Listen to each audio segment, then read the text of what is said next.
ITF Taekwondo is what I'm practicing for maybe 20 years.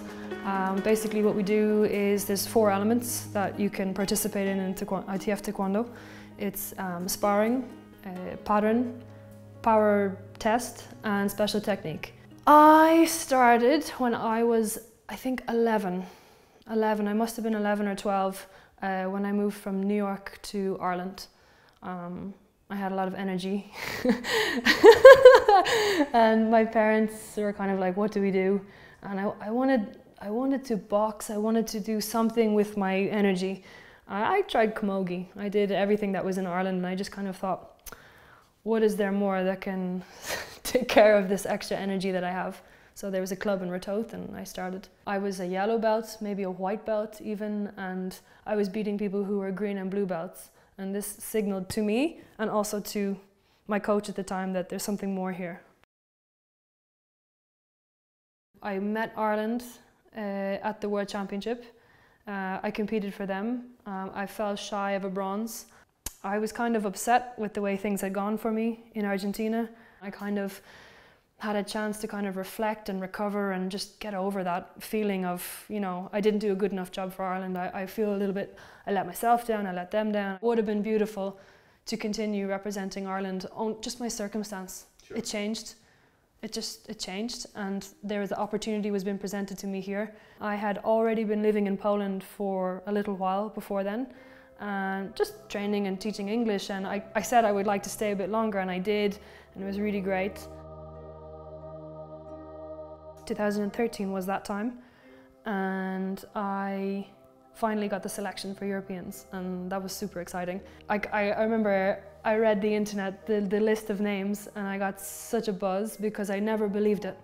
I never believed it because I remember there was some time when it's unheard of a non-native in Poland to be on national team. I guess it's just like, because the people who are teaching us were alive in communist times.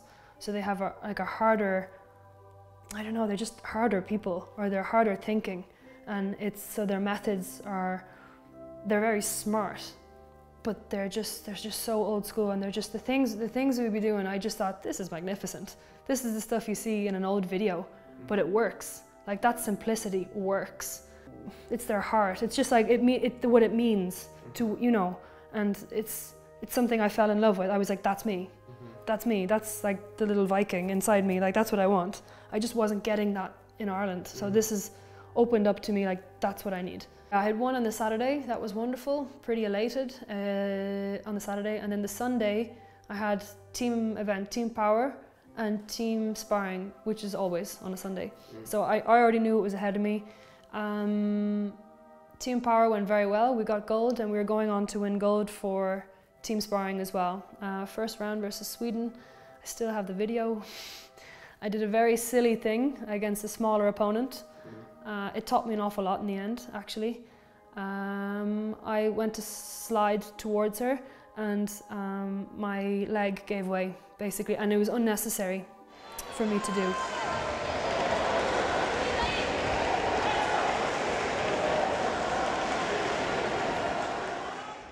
It was a very important season, and I had broken my arm in October or November in the Polish Championships. I didn't have enough time to recover. I went back a bit early. I did 2 training camps with a broken arm. It was fine. Just everybody was great. I got really great at my left hand. Everything was fine. But I went back a little bit too early, and it re-broke working with a 85 kilo, like, young guy, gentleman. He didn't mean to. It was just, he's just a big guy, heavy arm or heavy leg, and then went again. So I couldn't compete, and I was just not able to peak when I wanted to. After the Polish Championships, about 2 weeks, there was the European Cup in Lublin. And I thought, okay, I feel good, I have nothing broken, I'm good to go. I have my health, I have a stamp, everything. Doctor says, Lyndsey, you're good to go, go. So I got myself to the final, and this was fine. And I was ready, very, very happy with my opponent. It started quite okay, great crowd, everything was going well.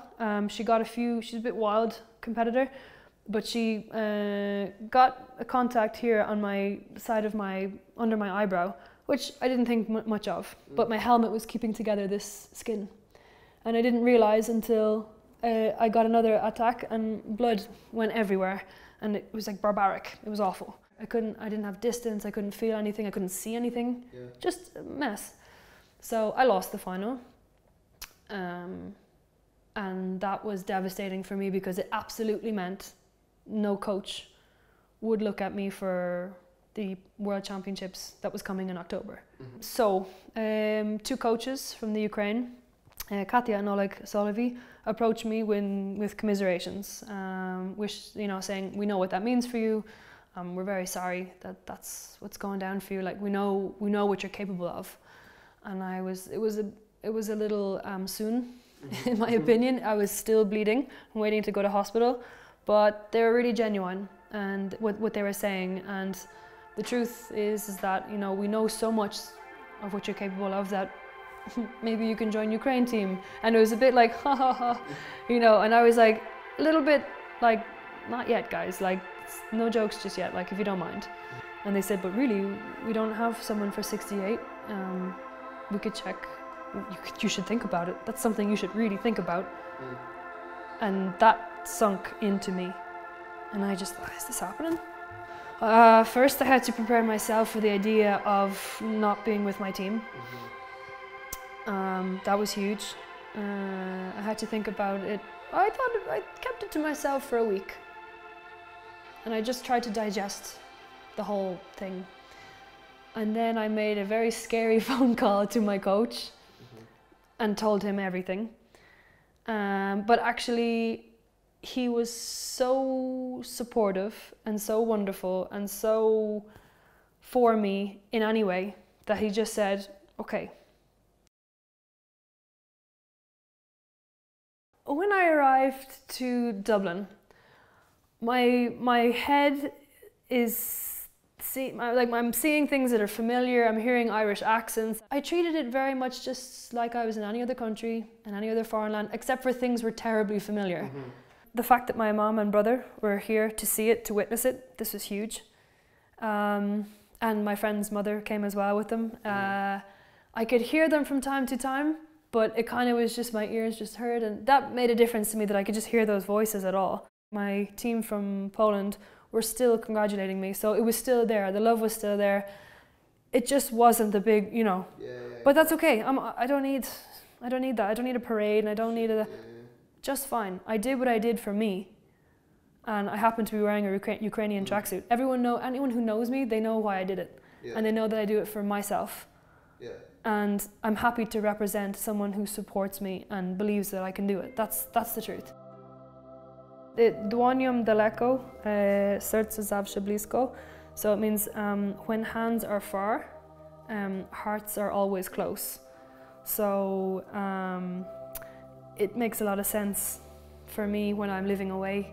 My family is also living so far away. I have 5 siblings, and my mum and dad are here. And even though we cannot touch each other, I like to think that our hearts are close.